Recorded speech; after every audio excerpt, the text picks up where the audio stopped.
Greetings from Podcastville. The Church of What's Happened Now is brought to you by Manscaped, the best in the men's below-the-belt grooming. Listen, guys, ladies, Christmas is coming. And if you want to slide down her chimney or his chimney, you got to get Manscaped. You got to be prepared for war. They created the only thing you need to shave your balls. It's called the Lawnmower 2.0 for a reason. Ladies, you can trim your monkey with this too. It won't hurt. And if you're a guy and you're dating another guy and you think, you know what I'm saying? I'm just trying to help you out here for the holidays. Listen, 2.0, it's tremendous. It's perfect for travel, easy to charge, and you can Manscape wherever you are, and you can do it with one hand, and the other hand, you can watch porn on your phone. I don't know what to tell you. Listen, here's what we're going to do. The church listeners get 20% off your first order when you use promo code CHURCH at manscaped.com. And if you order the perfect package, they'll throw in a free travel bag when you use code CHURCH, CHURCH. That's manscaped.com. The church is also brought to you by, it's a whole new year, people. You want to be healthy or not? Athletic Greens. You got 1 month before the new year. Athletic Greens will help you get there. If you're not starting your day off with a blast of vitamins, you already lost the war. Go back to bed, cocksucker. That's it. It's over. But if you want to feel tip-top Magoo, let Athletic Greens do the dirty work. They got you covered in 5 critical areas: health, energy, immunity, gut health, and hormonal support. So right now, the church family, you got a special offer. I'm going to hook you up with 20 free travel packs valued at $79 with your first purchase. Jump over to athleticgreens.com/church. That's athleticgreens.com/church. Another unusual gift for the holidays, because everybody's got one and everybody stinks.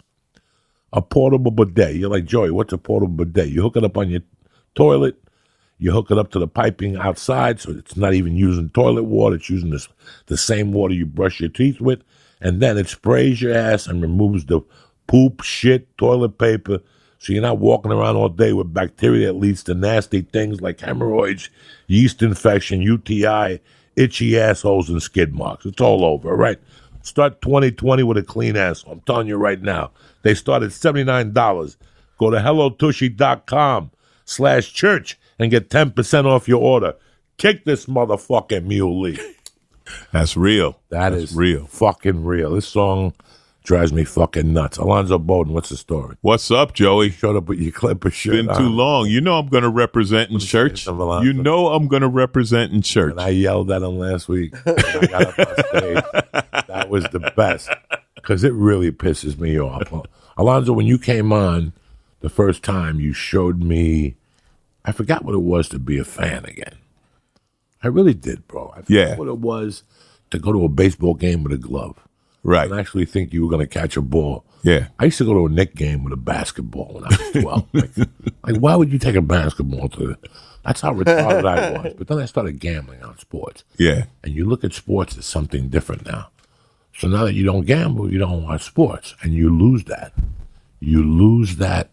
You know, like when you watch college basketball and you see their kids paint their face. You know, and you're sitting at home going, look at that fucking asshole. Fuck you. No, man. That kid's having the best day of his fucking life. That kid's, yeah. That kid's having the best day of his life. Especially college ball. The thing I love about college ball, every game counts. And they're not pros yet. Like, they still make mistakes. But like you said, they're playing their ass off. Their heart is in the game, and they really do believe it. You know, it's a business now, right? College ball is $1 billion business with the tournament and all of that. But to the kids playing, there's still some level where they're playing for Seton Hall. They're playing for Carolina. They're playing for whatever school. You know what I mean? Like they leave it all on the floor. I love college ball. I love the effort. The effort, because that's what it is. All out effort. And yeah. I started watching sports again, little by little, drips and drabs, you know. Little baseball. I watched the finals, you know, with Kwame. Fucking, I love that style of basketball, yeah, what he plays. So I watched that. I watched the World Series. Football this year is just fucking atrocious, except for 3 teams that I could watch. The NFL needs to do something. I think, well, I don't know the NHL enough to speak on it, but for basketball, baseball, football, the NFL needs to, like, I don't know what they need to do. They need to clean up the act. They need to make the game something, like football is better on TV than live. Like the whole thing is designed to be a TV spectacle, right? And if you're playing defense for a few years now, you couldn't touch a quarterback. Now the defensive backs are like, well, what's pass interference? Like, what do I do? I got to let him catch. I can't touch him, but then when he catches the ball, I still can't hit him because he's defenseless. Imagine telling Ronnie Lott that he couldn't hit a defenseless receiver. Ronnie Lott used to let him catch the ball just so he, right? Just so he could kill him. He was like, yeah, you'll catch one. And then for the rest of the day, you're just hearing my footsteps, right? Remember that we used to talk about that, footsteps? And yeah, we know about the concussions now. Lester the molester. And this and that, yeah. Lester the molester. Lester the molester used to get in your ass. He used to spray stickum all over him. Yeah, remember that? He had that low stance off the line and shit. So, oh my God. I don't know what they're going to do with football. I know they're trying to make it an offensive game. I had given up on football for a while. Now I'm starting to watch it again. But I don't have a team. I don't have a team. Neither do I. I mean, I like watching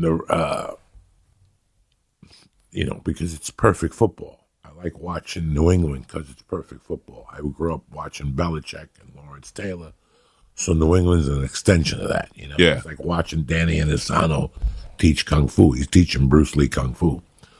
But I think about the NFL in the next 20 years, how hard it's going to be. Shit's going to change because of football. Because not everybody's putting their kid in football no more.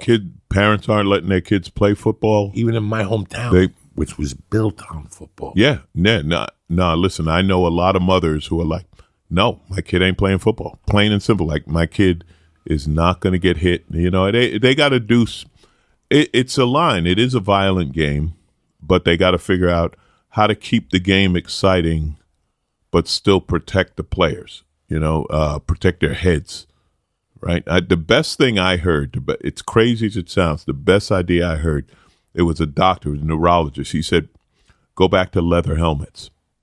He said, because if you're wearing a leather helmet, you won't use your head for a weapon.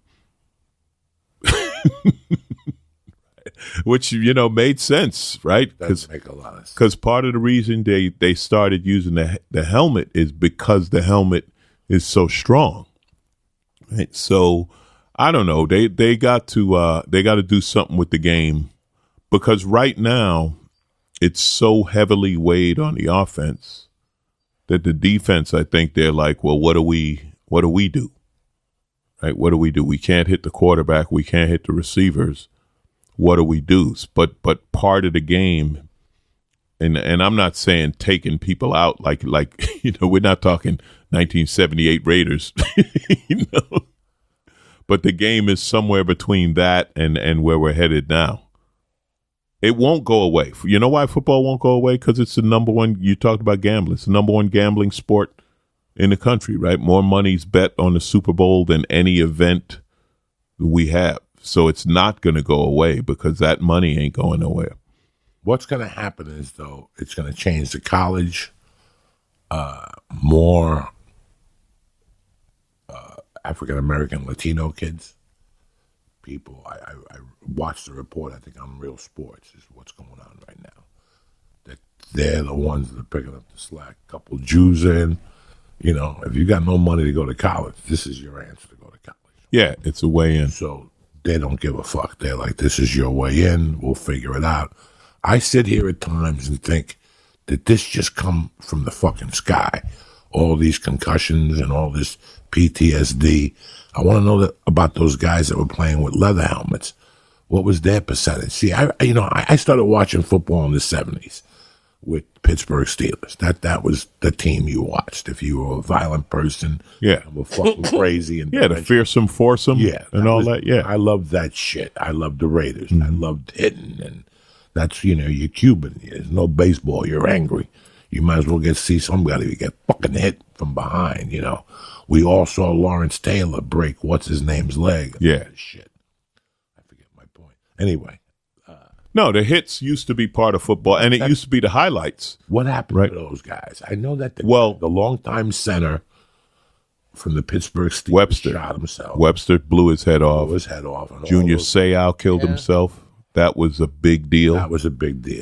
But this is the thing, and this is the different time we're living in. So those players from the 70s, you know why we don't know what happened to it? Because we didn't have social media. We didn't have 24/7 access. So, like, once you retired from football, if you weren't an announcer, you just went away, right? So we have no idea what – I know a lot of those guys did die young. A lot of football players died in their 40s and 50s, and they said because of the collisions. Like they said, if you're a lineman, right, offensive, defensive lineman, it's like being in a car crash because they just bang into each other's bodies and their internal organs would get messed up. And but again, nobody cared because nobody knew, right? So we're only finding this out now because we have the information. Now we know what happens to a player 10 years, 15 years after his career. But I'm sure if you went back and looked, I bet a lot of those players from the 70s, you know,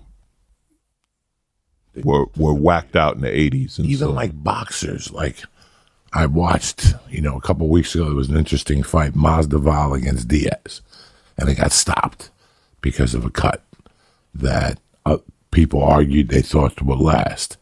And 2 days later, I was online, and I saw Roberto Duran versus Davey Moore. And I clicked on the fight. It's one of my all-time favorite fights. I haven't watched it in about 4 years. Roberto Duran is a 32-year-old on his way out, fighting a 26-year-old beast who's 16-0. And Roberto Duran unleashes a beating on this man that it's just horrifying. It's horrifying to watch as a spectator, even if you like boxing. Yeah. There's a couple times where the announcers are going, stop this fucking fight. This poor guy is knocked out standing up. Roberto was not hitting him, knocking him out, and hitting him and waking him up. And I said, look how different boxing was in the 70s. Look at the Garden. If you would have stopped that fight in the Garden that night, they would have killed you. Yeah. They would have thrown chairs. Because I remember at the Garden, they used to throw chairs. They used to love to throw those fucking chairs. And you look at the 30, 40-year difference, how they stopped it over a cut under the eye. Now, I wasn't there. It looked like a serious cut. It was a cut that had been opened from previously, from the fight before, blah, blah, blah. But still, it was like, we didn't give a fuck in the 70s. No. Well, but that's good for the athletes, right? Because they did. They were warriors. And the other thing about boxing back then, 15 rounds, right? That's a long fight. Think about that. 15-round fight. That last 3 rounds, like, you know how beat up they were by then? You know what I mean? It's every sport's different now. But the physical, the violent sport, even hockey, right? They didn't wear helmets. Imagine getting hit with a hockey puck. You know what I'm saying? Like, it's only recently hockey had helmets, right? And then they called them pussies for wearing helmets. You would get checked. What? Nah, I never played that hard. I tried that street hockey shit. I went to Tom McCann. I bought my little NHL sneakers and shit. Remember Tom McCann used to have the NHL sneakers? Yeah. So you would have to have the NHL sneakers. I bought my little NHL sneakers. I went over there, dog. They slammed me against a Cadillac. That was it. Oh, my God. That was it. And then I saw some kid's head go through a glass one day. Well, this ain't hockey. And these kids were serious, like block against block. Look up a guy, Ryan Reeves. It's my boy. He plays for Vegas. He plays for the Golden Knights. Look up his highlights, greatest hits. He's that guy. He's, you know, in hockey they got that guy who's just the enforcer, right? Yep. That's what they call them. Revo. This guy knocks the shit out of people. You know, like that. That's basically his job, you know. But I never played, but man, because they're coming at you fast. Like on ice. They got speed. And they fight on ice skates. Yeah. I can't even fucking walk. and they're throwing. And it's just part of the game. That's the crazy part. It's just part of the game. Yeah, they're badasses. That's a you know, it's a tough way to make a living. You know, even I remember being a kid, and once a week there was a nice little misunderstanding in the NBA. You've shown videos on here of them getting punched in the face. Oh, a nice little understanding. When the ABA, I think it started, like the ABA was just wild. The ABA was just wild. They had this guy Marvin Bad News Bonds out of Detroit. You know, I don't know how many times he took a pistol out at a ref. I know he took a pistol out the Garden when they called the foul on him one time. They threw him out of the game. He goes, "I'll be right back." I got to go to the locker room. Willis Reed beat up everybody at the Garden. Like, what tribe is Willis Reed from? That body. That's like him, the Charles Barkley's cousin. Like Willis Reed could be Charles Barkley's cousin. He could be Darryl Dawkins' cousin. Remember when Willis Reed played like he couldn't walk? My God. He couldn't walk, but he played. I went to his basketball camp. I loved Willis Reed. I loved Willis Reed. I loved him. I went to his basketball camp. I talked to him like maybe 2 times. Like, how you doing, kid? He drilled us. We were there for a week and shit. Darryl Dawkins, Chocolate Thunder. You know, Willis Reed was only 6'8". Yeah. What? What do you mean only 6'8"? Yeah, 6'9", maybe something like that. He would have picked up Shaq and slam dunked him. That's how crazy Willis Reed was. I think Moses would have killed Shaq and in their prime. It's a tough one. No, please. No, come on. Moses was going 20. Moses was going 20 for 20 a night. G. Yeah, Moses was getting 20 and 20. Absolutely. Houston. But Shaq, when Shaq was playing, I'm talking about. But there was a bunch of Bambies when Shaq I'm talking about when Shaq was in. No, but Shaq made them look like that. No, they were Bambies. And I'll tell you the one, because I saw this, okay? They played Portland. Remember Kevin Duckworth? Oh, he was terrible. But he was huge. He was huge. Shaq moved him with one arm. Like Shaq cleared, this guy had to be, 6'10". He claimed 270, so he was probably 3. Remember, you ever see Casino? You know? When Joe Pesci hit that guy in the head with the phone? That was him. That big white mud of a guy. They just pushed him to the side. He moved him. With one arm. Like he cleared out. Oh, he was stronger than shit. You know, so. I ain't mad at you. As a Clippers fan, I'm surprised you're going for Shaq. No. Shaq was a physical specimen. Like there was nothing. Like it was like when Wilt hit the league. Like when Wilt Chamberlain hit the NBA, there had never been anyone like they were like, you can't be that big and that strong and that fast. You know what I mean? And there was nothing they could do. And I think Shaq would have been the same way. Now it would have been tougher if Shaq had to play late 70s, early 80s. It would have been a tougher gig. Would have been a tougher gig because every night you were going up against a body. You were going up against somebody, you know, and like you said, Joey, these guys came from street ball where Dave Cowan. There wasn't that Dave many. Dave Cowan was a 6'9" white guy. There wasn't that many Shaq rules. was not going to push him. there wasn't that many rules. But Cowan would have came back with a flying elbow. You know, Cowan was tough for a while. They were tough, man. They were tough. Cowan, the game white was dude up in Boston Center. Hey, stop it. Let me tell you something. He played with freckles. Charles Oakley's 50 now? Yeah. Still scary. You still wouldn't want to get on the court. Did they throw him out of the garden? Dolan threw him out of the garden, and everyone booed Dolan. They asked him to leave. Yeah, because he was behind Dolan talking shit. Bro, Oak, I mean, like you talk about someone's name fitting them. Oak, yeah, he was a tree, and when he was in the paint, you knew it. You know, this is the big difference in the NBA now, right? Like, so now you have all these shooters and scorers, but you can't play physical defense. You know, we've talked about this before on the show. When you went up against the Knicks, they wanted to hold you to 60 points, right? Oakley, Mason, and Ewing, like ask Reggie Miller what it was like playing against the Knicks. You got hit every time. You know, you did not come in the paint without getting murdered. I was just on the other night, Detroit against Chicago, when they just went after Jordan. Oh, yeah. And they just them up. Them motherfuckers started lifting weights.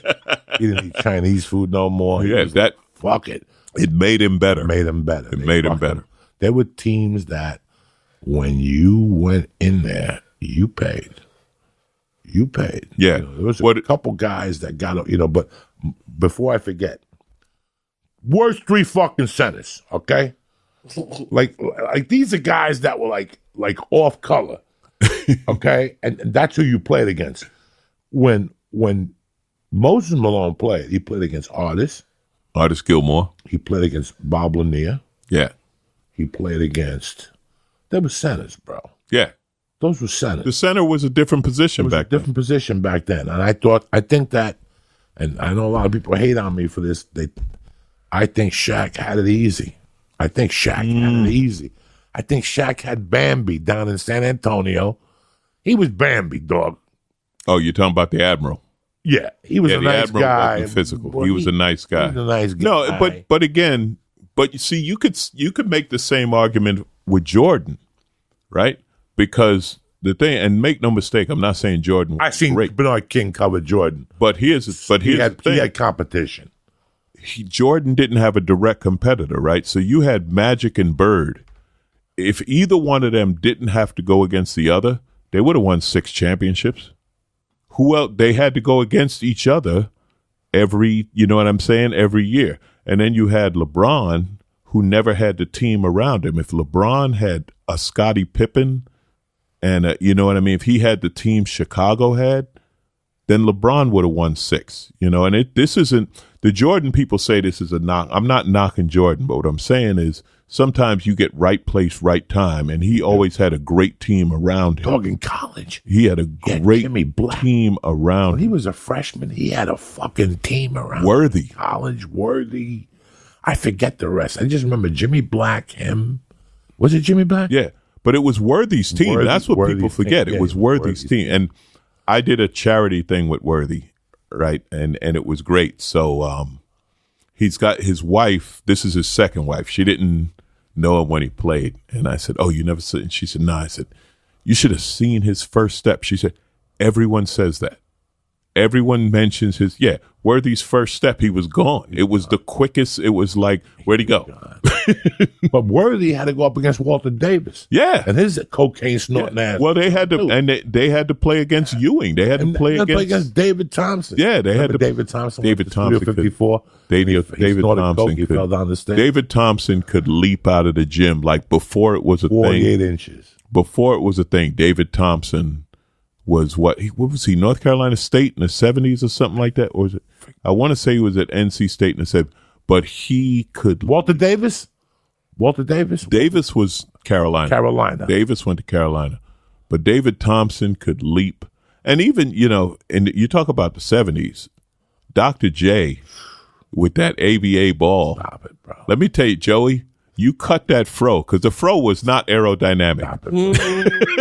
Stop it. The Don't fro, talk about the that man fro was aerodynamic. If you cut the fro and made the man aerodynamic, Doc would. I mean, and again, there's a great book. You love this book. Matter of fact, I should get this for you for Christmas. It's called Loose Balls, the story of the ABA. And it's all the old ABA players talking about when they were in the ABA, Doug Moe and Rick Barry and Dr. J and George Gervin, right? The Iceman. Harry Keenan. It was crazy. That dude from Detroit I mentioned. Marvin Bad News Bonds. Great book. My 6th grade teacher, John Barone. Yeah. The guy you met played for the Miami Floridians. 2 seasons, But Dr. J, man, when Doc took off, Super John Williamson. When he took off from the free throw line and did that windmill with that red, white, and blue ball in his hand, people do not understand. That was it, and that was when he was with the Kentucky Colonels. I didn't know him then. That was nobody knew. Billy Pultz. Nobody knew. Him, Billy Pultz, and I think Keenan was his teammate on the Kentucky Colonels. Larry Keenan was one of the. Rick Barry was the only guy who went from the NBA to the ABA. He went backwards. But he won it with Golden State. Yeah, he won it with Golden State. Then he went to the ABA. And it had to do with coaches and old friends or something. Now, we were talking about like racism before and all that stuff. Was there, because I was just thinking, I know that there was a Negro League for baseball. Was there any sort of league like that for basketball? No basketball. Well, the ABA. That's what it was? Yeah, the ABA was kind of, the ABA was the young gun hip hop league. No, you know when basketball changed? When, what was it, Texas Western University beat Kentucky?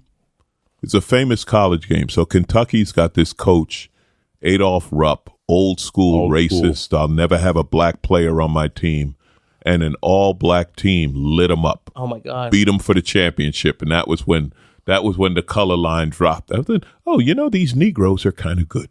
I'll take a look at that boy. Right. Making that 20-footer. Yeah, that changed. That's when. But the NBA didn't have. It wasn't as because the league came along later, and you had Bill Russell, right? Bill Russell, 10 championships. So the NBA knew, like, we're gonna get these black guys playing.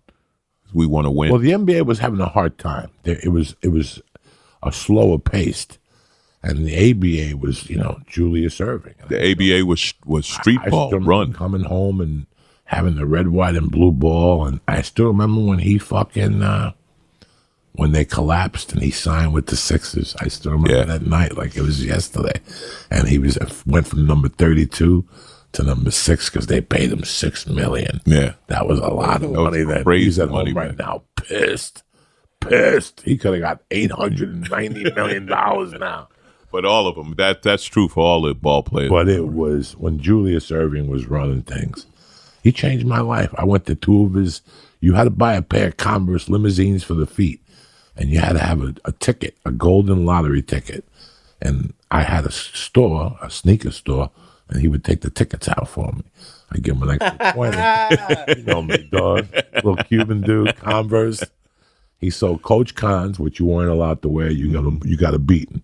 They were $7.99, and then the Chuck Taylors with $9.99. Mm-hmm. But you didn't show up with the Coach Cons. That was a beating and shit. So then they went to the limousine of the feet. Yeah, and then he had his first. So this is all paid for by Converse. Yeah, you would show up on a Saturday at 8 a.m. The first one was at Fordham University. Julius Erving pulled up with his Mercedes. We were all standing on line like little faggots that we were, waiting to see Julius Erving. He got out with his son, and he came into the auditorium. He brought us in. He did a seminar on shooting. Then he made us all clap, and he ran from one side. He jumped from the fucking foul line. That was the end of the seminar. Yeah. And then I went to see him at CCNY. He did 2 of them that year. Fucking tremendous, man. That was my childhood. I loved it. I got Julius Erving all over my house. I got to bring a picture in here. I got 2 great pictures of him, 1 autograph. Who's the basketball player in the thing over there? I don't know if we can see him or not. No, I got Julius at the house. Lee gave me, my friend Timmy Holloway gave me the statue of Julius, and it's on my fucking whatever. Oh, okay. But now to a lighter note, because I had to actually come and do a podcast about what you said to me that night. We were doing What's His Name show, and Eddie If was talking about the Joker. Right. The Joker kind of bothered him or whatever. And, I haven't seen the movie yet.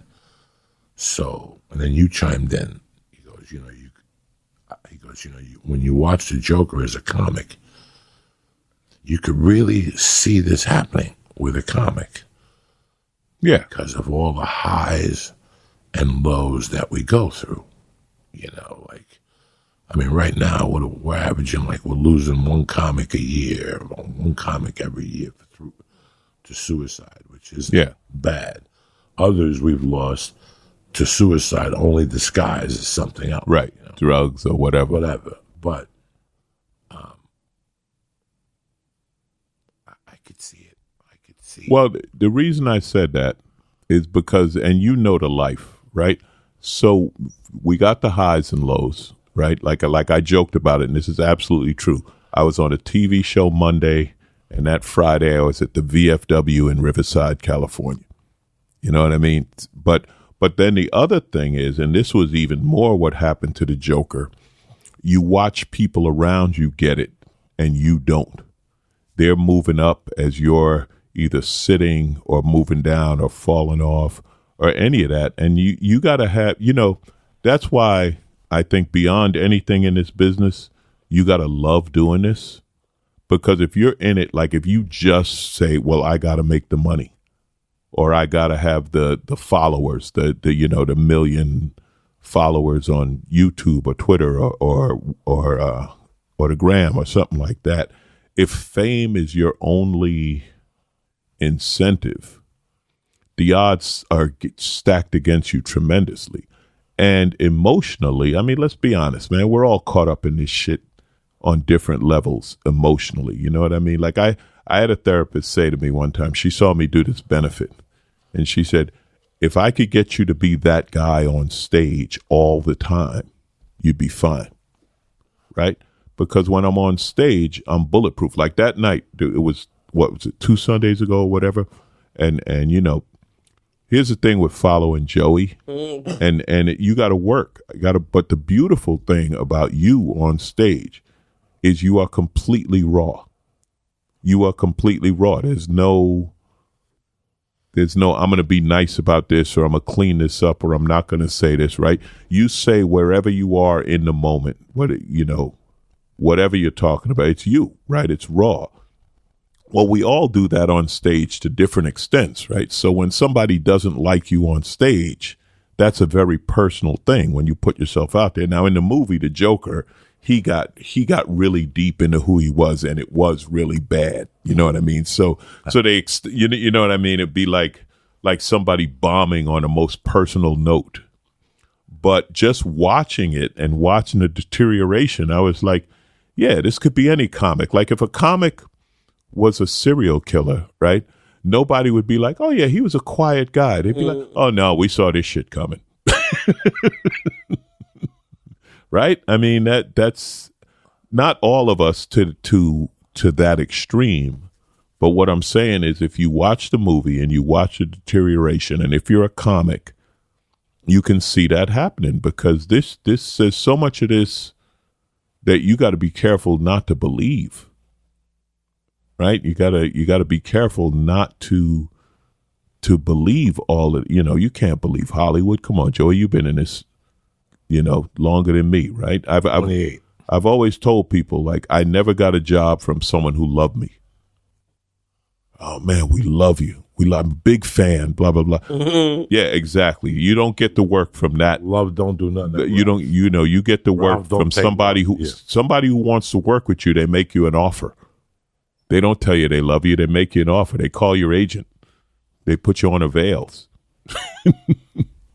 When you said the highs and the lows that night, I was driving home, and I thought about the lows of this career and times that I didn't see. But for me, it was always a day. Yeah. For me, it was always that day. Like I tell comics all the time, if you really do what you're supposed to be doing, the universe will give you a sign every 90 days to stay in this. Yeah. The universe will tell you. I can remember those. I remember those. If you really, really, really get in there, get the shovel, put your head back and go, this is what I'm going for.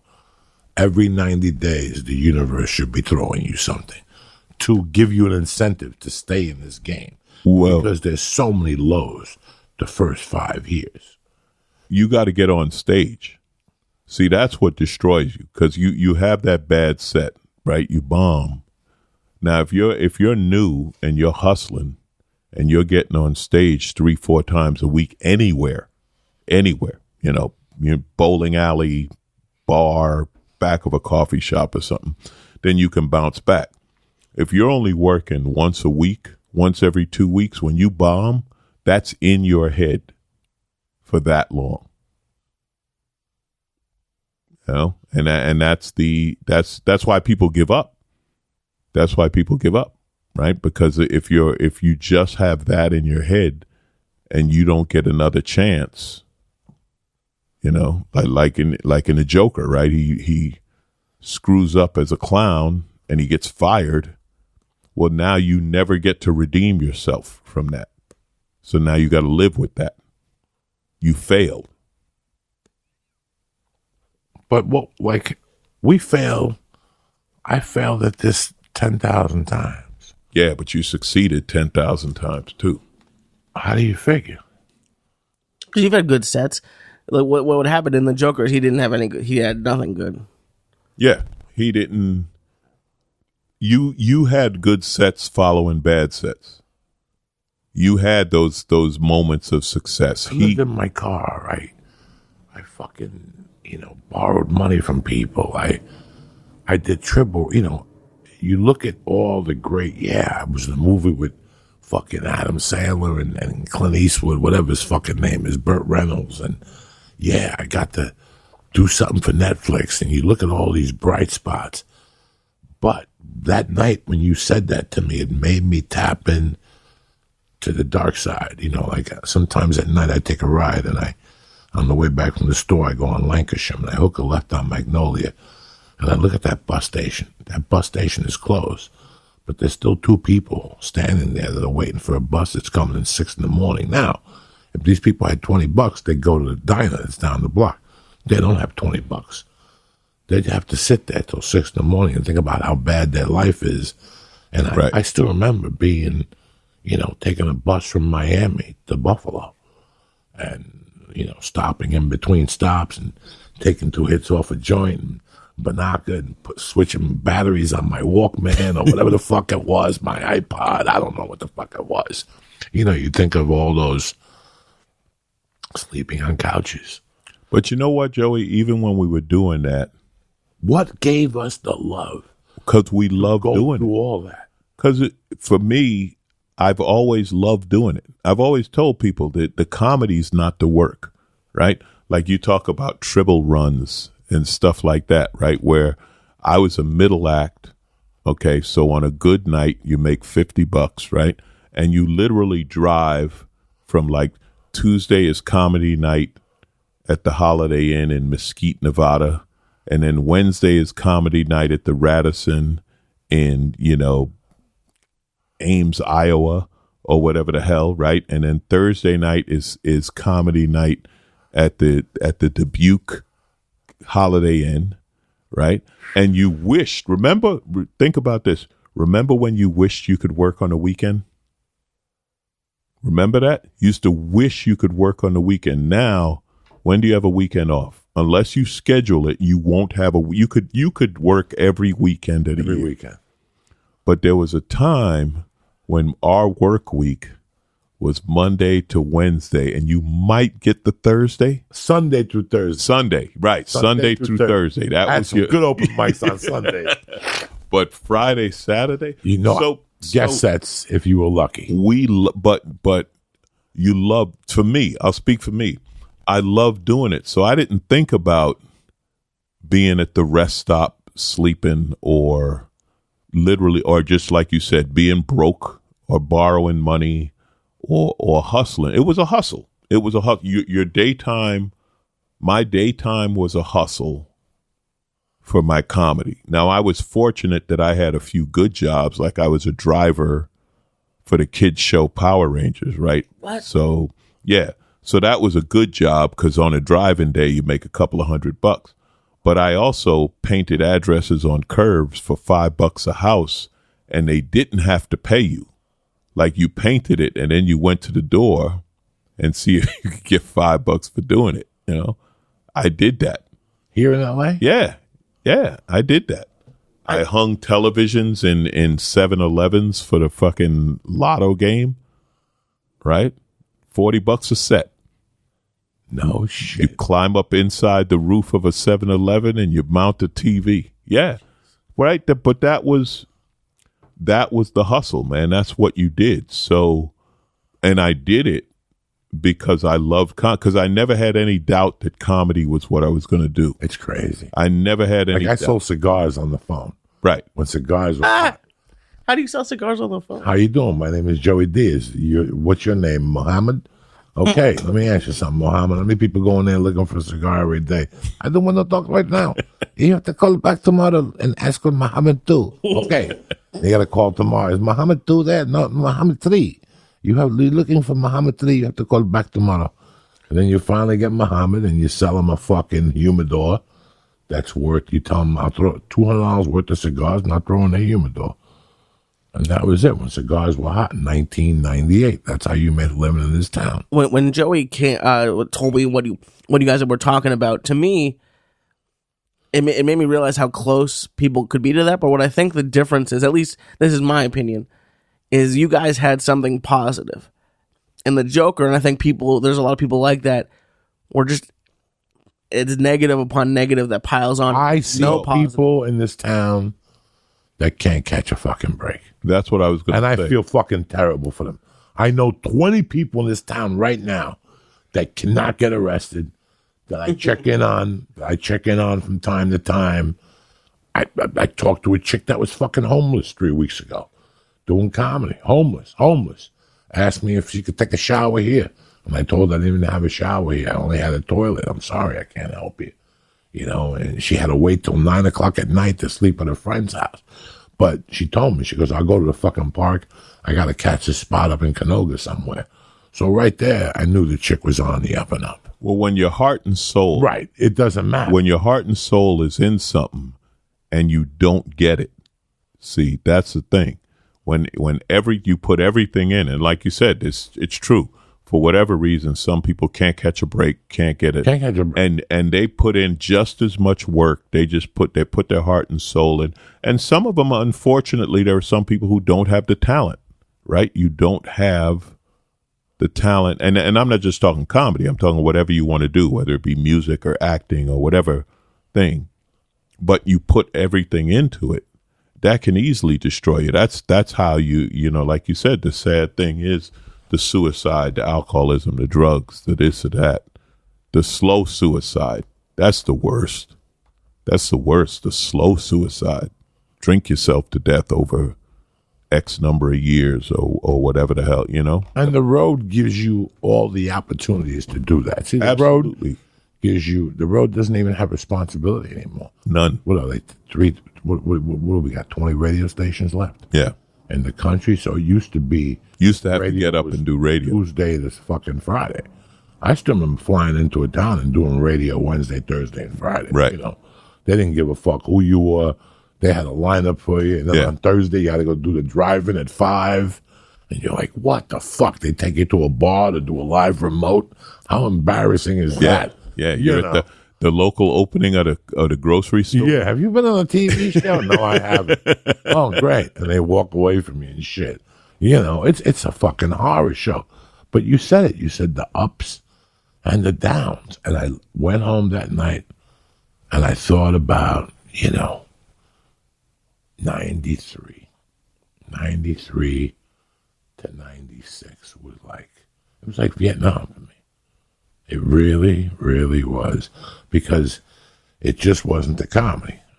See, sometimes nobody drives to an open mic in a Testarossa. Right. You know what I'm saying? Nobody shows up at an open mic with a butler and says, "Let me out. I'll be back in 10 minutes." You know what I'm saying? So, but I had they show up to the open mic. They are the butler. Yeah, I had a divorce going on. I had a messy child thing going on. Mm-hmm. The drugs didn't help. And then I was trying to do the comedy. I was pretty much at war with myself. I was like a Palestinian. I was at war with everybody. You know what I'm saying? Like, I was just at war. Like, so I think of those times, like, not being able to pay $400 rent. Like, who can't pay $400 a month rent? Yeah. Me. Couldn't pay it. I used to always make it the last month. Like the last week, the last 3 days of the month. Right. I made rent. I'd have to steal a lawnmower from Kmart and return it in Longmont. There was always something, And, you start, like I told Lee, my 4th year in comedy, I made like $8,000. I knew one thing from the beginning, Alonzo, and that's what a lot of people don't know, and they refuse to swallow the pill. There ain't no money for 10 years. No. And they'll tell you to your face, "I know there's no money for 10 years. And then they'll tell you about money a week later. You know who told me? No money. You know who There's no money. Gave me that lesson? Thea Vidal. Remember Thea? Yeah, there's no money. When I started, Thea said, "Remember, you go to college for 4 years." She said, "So any money you make in your first 4 years is a bonus. because anyone else would be paying to go to school for that education. Then you get your first job. So it was like, oh, okay. You know, it was, yeah, that's real. That's how it is. Yeah, you know, I got lucky. And it was definitely what you said about getting the breaks that let you know you're on the right track, right? Because I got New Faces in Montreal back when you used to get money out of New Faces, and that was my first big paycheck, and that was when I could give up the day job. I admired guys, and I knew guys who were bombing all the time, and they kept showing up. Me too. And I admired that because I would get laughs, and when you got laughs, it made it easier to keep showing up. And I knew people literally who were bombing all the time, but they kept showing, and then they figured it out, you know. And then, like you said, years later, 10 years in, now they're getting something. I think some 92, I bombed. Some of them blew up. Some of them, you know that? I think for a whole year in 92, I blew up. Yeah. Like, no, I didn't blow up. I bombed. Every set? Pretty much. In 92, I was a host of a weekly show, and I had to have 5 new minutes of material every week. It was a homework assignment. And I tried my hardest. I really, really went at it. It was the same people. It was $15 for a steak and a baked potato and shrimp. And it was the same mooks. And at that point, I had made it a goal to, my job was just to make them look up. Yeah. You know what I'm saying? It wasn't even to make them laugh. If I could make them look up from doing this, you know, cutting the steak and put it in their mouth, I won. You know, Yeah. That's how I looked at it in those days, because they weren't even laughing at the feature. See, I was lucky, and it was absolute luck, right place, right time, whatever. I got an education from the best because I did the open mic at the Laugh Factory. It's my first year in. So you started out here. I started in L.A. because I didn't know I wasn't supposed to, right? And Jamie hired me to be a doorman, right? And he said, you know, if someone doesn't show up, you can do a spot, right? So I'm at the Laugh Factory every night in like 93, 94, and I'm watching Damon, I'm watching George Wallace, I'm watching George Lopez, I'm watching Dom Herrera, because this was back when they were at there every night. So I'm getting the master class in how to do this shit, right? George Wallace is showing up with a pad every night, working on new stuff, Lopez, the weigh-ins would roll in deep. There'd be 2 carfuls of weigh-ins, and they'd all just come in working on stuff. So for me, right, I'm a new comic. I'm a year or 2 in. I'm watching these guys every night, and I'm learning just like, oh, you got to keep writing. You got to do this. You got to do that. You know what I mean? And it was great. And then when Fraser Smith hired me to do the warm-up for his radio show. So every Friday I had to do a new 5 minutes. So I had to write all the time. I had to pay attention to shit because you had to, what are you going to talk about? I don't know. What happened this week? What is there, a new car in the showroom? Is there some chick? Is a TV show? Like what, you know what I mean? But it was such a great, like it was just learning, man. It was just learning. And like I say, sitting and, George Lopez, I still remember this. Like this is 25 years ago. Lopez told me this. He said, listen, man, never give it up for who went up before you. He said, like, if I go up before you, they know who I am. So you let them know who you are. If you got 5 minutes, there's no sense spending 1 minute telling them they just saw George Lopez. You know what a lesson that was? You know what I mean? That was like, oh, okay. Because in that moment, you're on the same stage as George Lopez, as, they used to call him Dr. Wallace, right? Because that's what he was. He was a doctor, So, yeah, I was lucky in those days, but not everyone's that lucky, right? At the same time. Well, I was a doorman at Colorado at Wits End. Yeah. At like a D room. And what it gave me was watching acts. They weren't the best acts, and I knew that. They weren't what the Comedy Works was getting. Right. But I was asking a lot of questions. These were older school road comics. And, it took me 18 months to get on stage. I got out of prison. February of fucking 89. I didn't get on stage till July of 91. That's how much of a pussy I was. You know, I mean, I kept saying I'm going to get up. Then I saw Dice and my head almost blew up. Yeah. I'm like, this motherfucker's doing my material. This is the shit I've been writing. I've been telling motherfuckers I'm going to get on stage, and I've been writing my shit, and this is what I've been fucking writing. And I saw Dice, and once I saw Dice, he pissed me off. Like, I'm going to hunt this motherfucker down and fuck him up. He's doing my material and shit. I didn't have no material, but that's what I thought in my head when I would walk down the street. What he was saying. So now I had to get pushed into it, you know. And thank God Wendy put me up.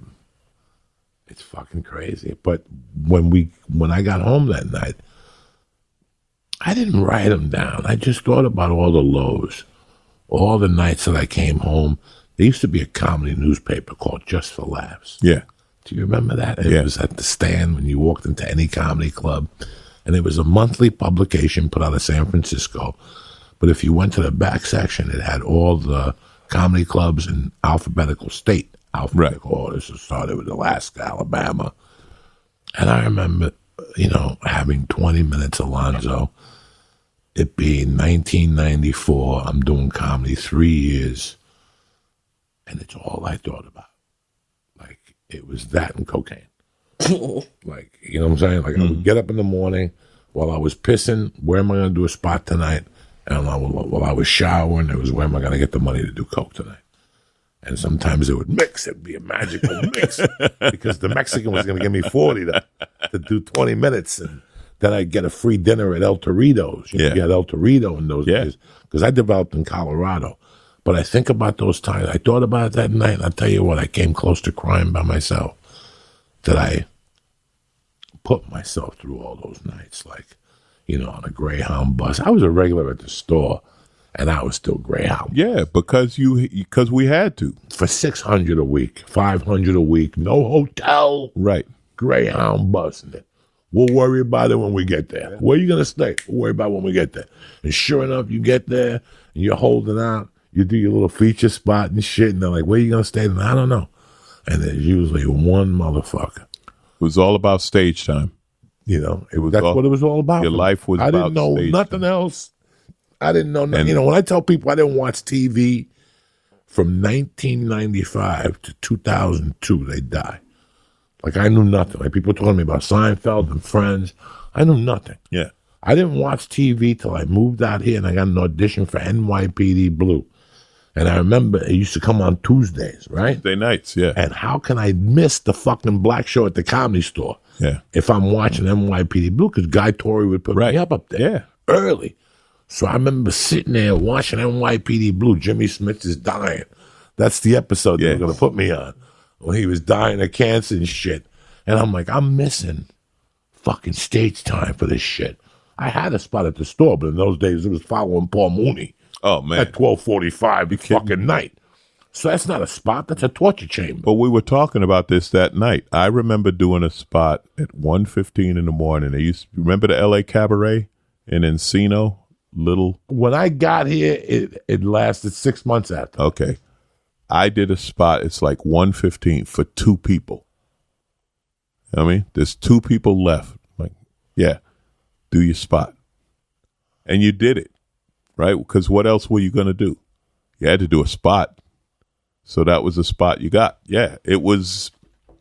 But again, I think the passion that keeps you going can also be the passion that destroys you, you know, if it doesn't work. And the other thing was the other comics, right? You because we were all doing it, right? So we were all like, I came up with like, Johnny Sanchez and Willie Barcena and Shang and and we were all doing this shit. You know, Shang was the king. Shang had one-nighters. He had like a notebook full of one-nighters everywhere across the country. He'd be like, Shang, where I need I'm in Houston, because you couldn't work in Houston. There was nothing for you in Houston, but he had some shit in Midland, Odessa, you know, because Houston was headliner territory. You know what I mean? But the fact that we went through that, and I hung out with a lot of the Latino comics, Jeff Garcia and this and that. I remember when Fluffy bounced on stage. And when Fluffy used to book the bicycle room. Yeah, the bicycle casino and you off have to of get the paid on 710. Friday. That's right. That fucking dive. And Fluffy you were used to book that. And you were like, who is this fat kid in these shorts? But because he had something that people just loved him, right? They loved him, and you would just see it, but anyway, we'd hang out right late at night, whatever, after you do your spots, whatever, you talk shit and you trade notes.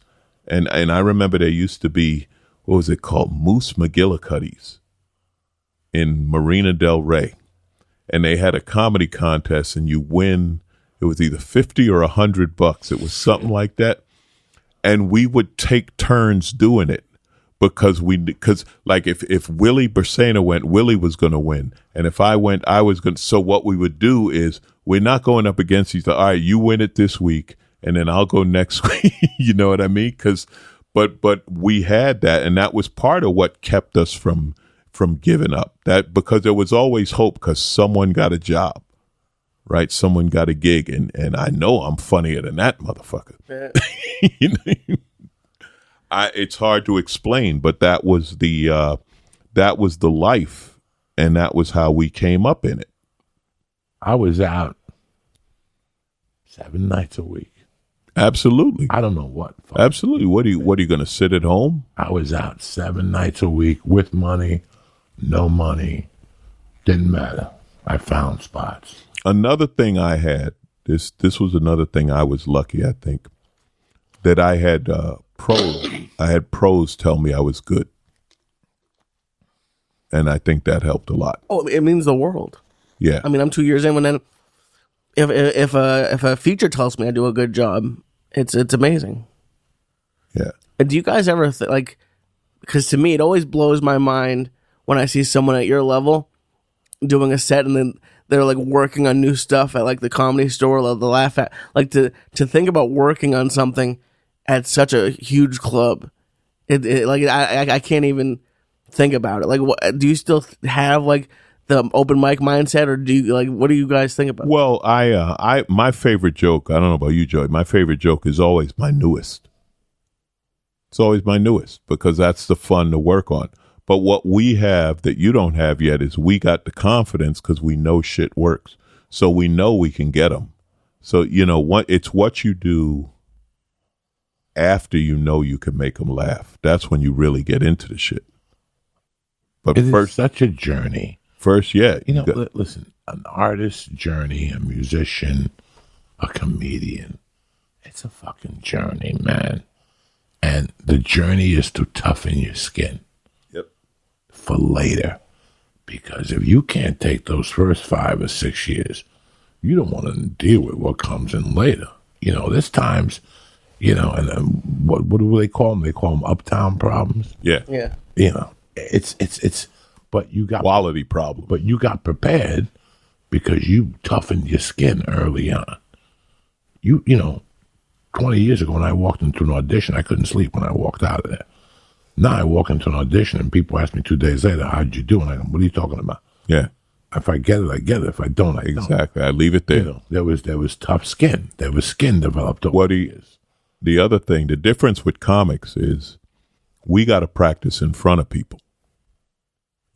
See, I got a lot of friends who are musicians, and it's like, yeah, we don't really have studio time, right? As a comic, that's the difference. We had to be bad in front of people.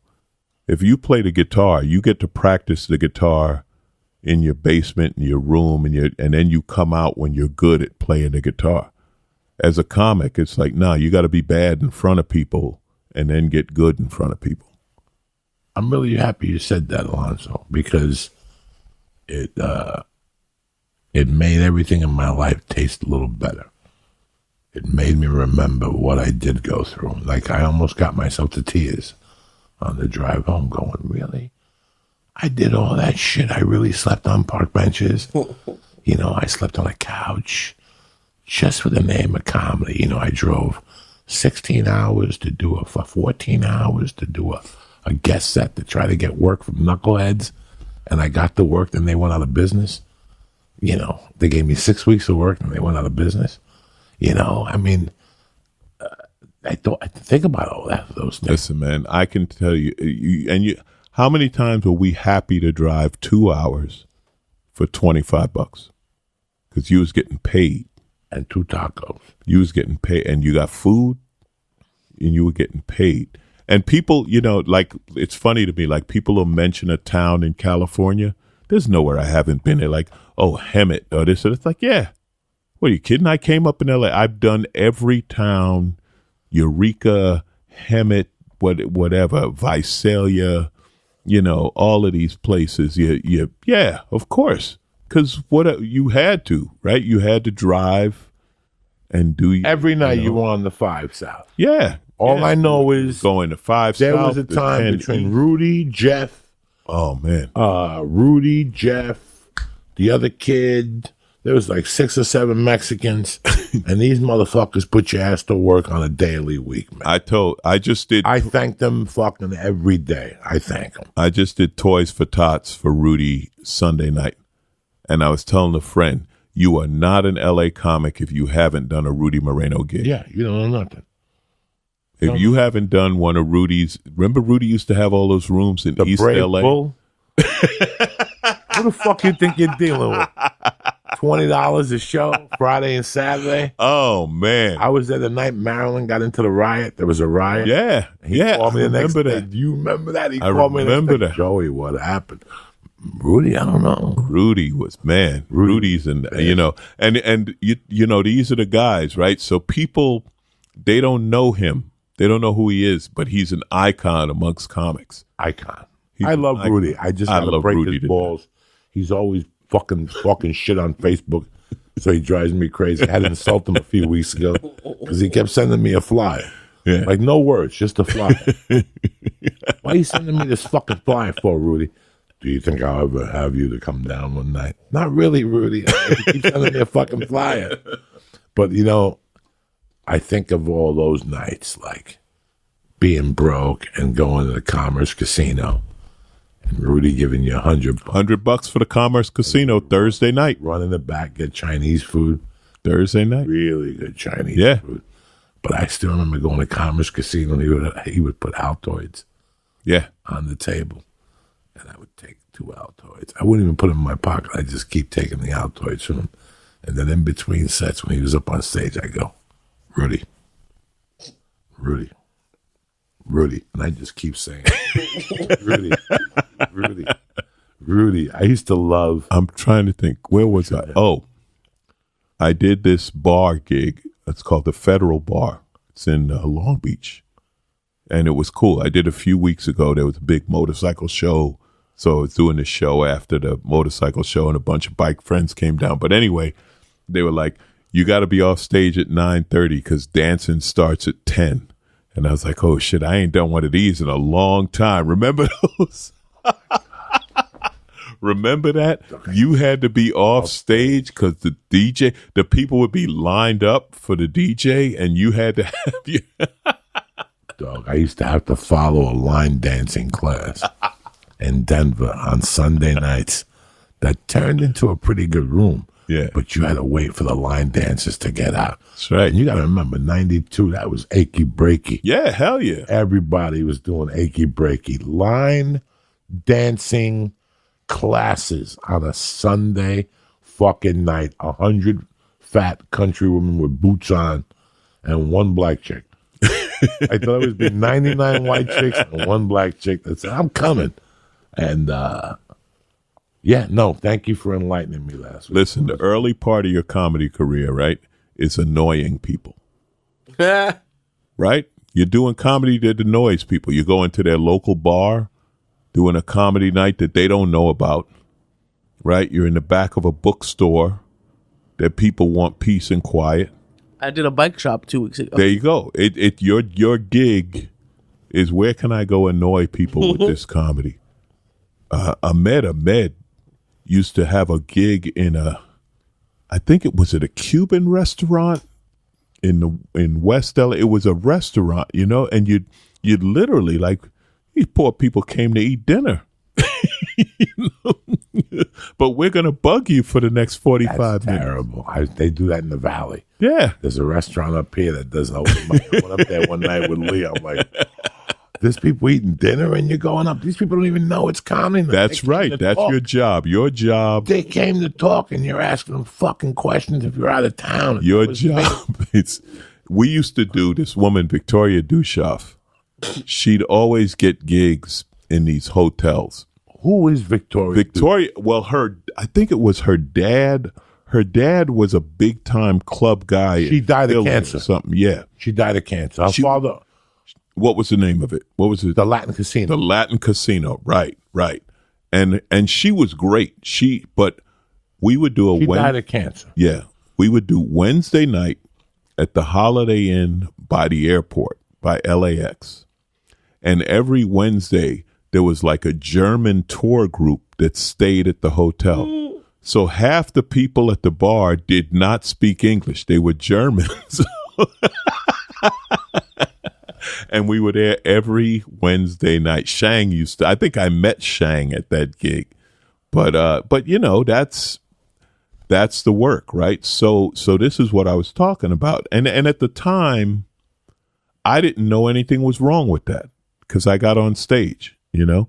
But there were times, man, where I took hits. And for me, I'll tell you the hardest part for me was Def Jam crowds, the hardcore black crowds. Because I'm a black comic, but I'm not that black comic, right? I come from a different place. And those crowds I would get destroyed. Booed. I did a place called my brother's favorite story in my career, Manhattan proper in Queens, where I grew up. They didn't just boo me off the stage. They booed me out to the building onto Linden Boulevard. No, they did.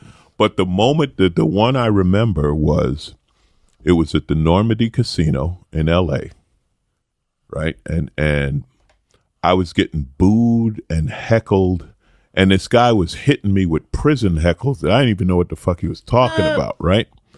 And Speedy, I don't know if you knew Speedy. Speedy, what happened to him? I don't know. But Speedy came up to me. He said, yo, man, don't worry about this shit. He said, you working in Hollywood already. He said, these motherfuckers would kill to get to Hollywood. He said, don't worry about them. You ain't going to gain nothing by getting them. They're following you.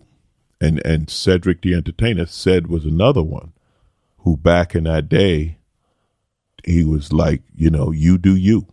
Don't worry about this shit. You do you. And this is getting back to what we were talking about. When a pro says that to you, I'm 2 years in, 3 years in, right? And my own people, you know what I mean? I'm like, the fuck am I doing? Yeah.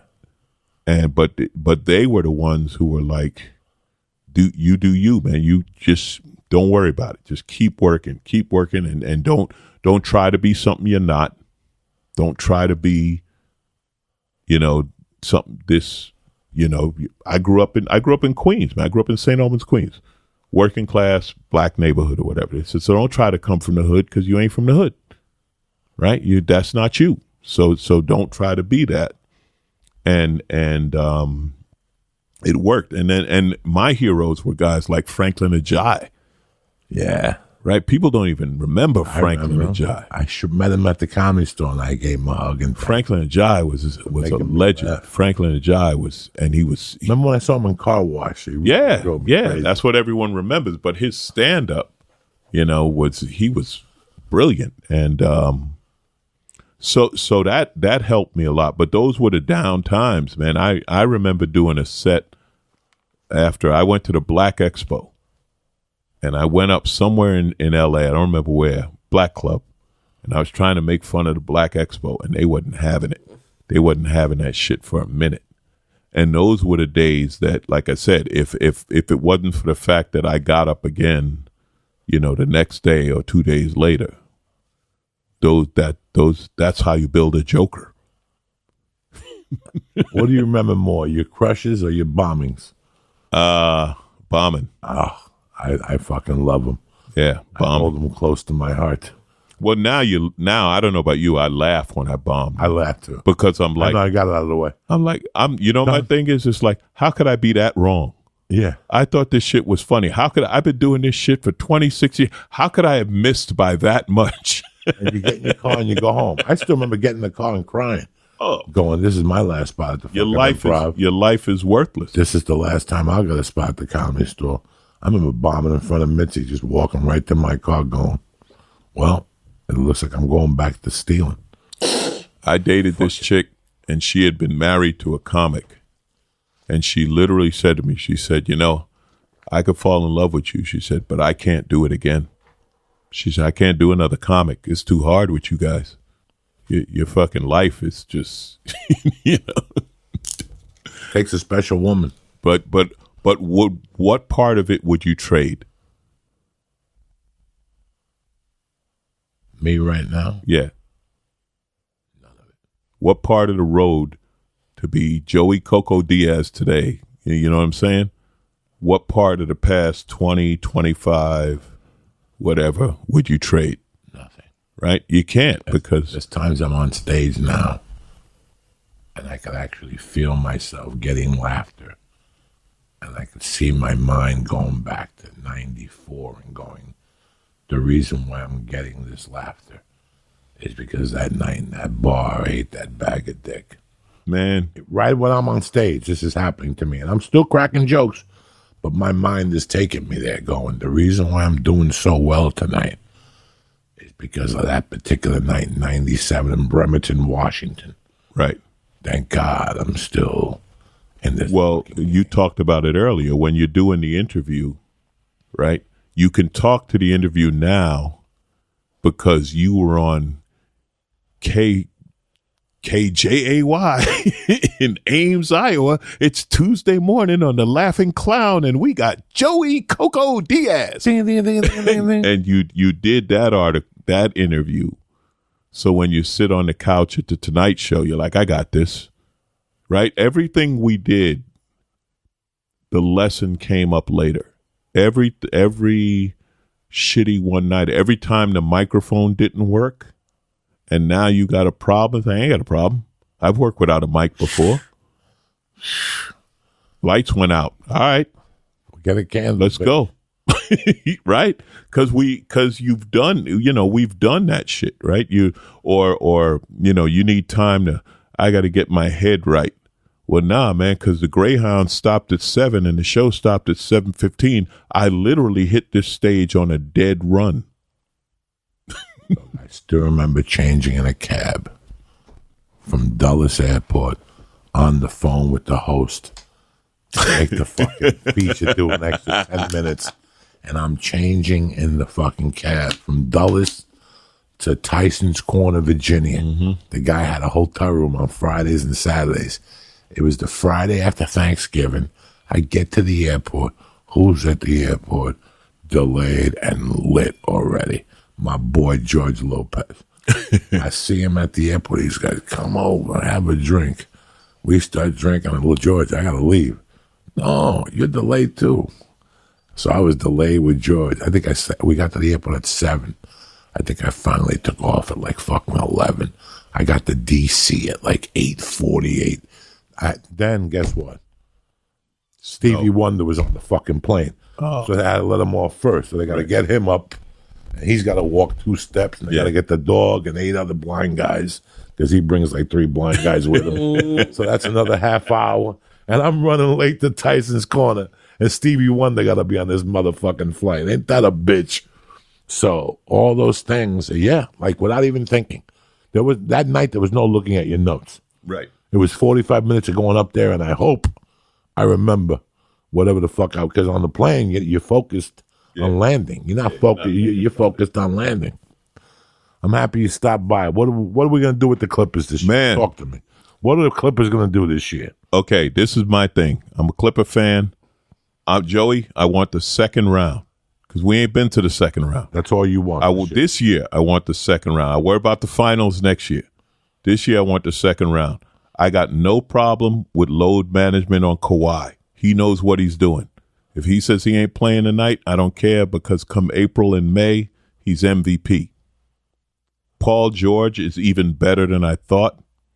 So I see the Clippers going deep. My only problem is fucking LeBron, who's on a mission. And I knew LeBron was going to be great this season because he had the whole summer off. I didn't know he was going to be the best point guard in the NBA. Right? LeBron's going crazy. So we'll see. But, I'm there, man. You know I'm there. And I'm going to keep calling you. I hit you up for games. I know you got shit to do. I follow you. Out of you make town. me laugh. You're the only motherfucker that gets delayed every week by an airline. Every week I see Sunday, American Airlines. On Monday, you're at war with somebody. American Airlines has downgraded me twice. See the look on your face? People don't even know that you can get downgraded. Yes, Joey, downgraded, as in I paid for business and they're like, look, you want to go back to coach. Twice I've been downgraded, Joey. They give you your money back? They give you a $300 voucher. The fuck is that? Yes, downgraded. That's fucking crazy. I know you're always working. You're always doing radio. You're hustling. And you're one of the true fucking... I still love it, man. No, I still love it, Joey. I had such a good time with you that night because I watched you up there after me talking, and I'm like, that's a pro. Man. He didn't say shit. He went up there, and he's having a good fucking time. Fuck yeah. On the way up the hill, you text me, and I was like, see, this is what I'm talking about. This is what I'm talking about. The love. And this is what I was talking about comics, right? About how you and me might see each other 5 times a year. But it's always good. No, it's always good. Always good.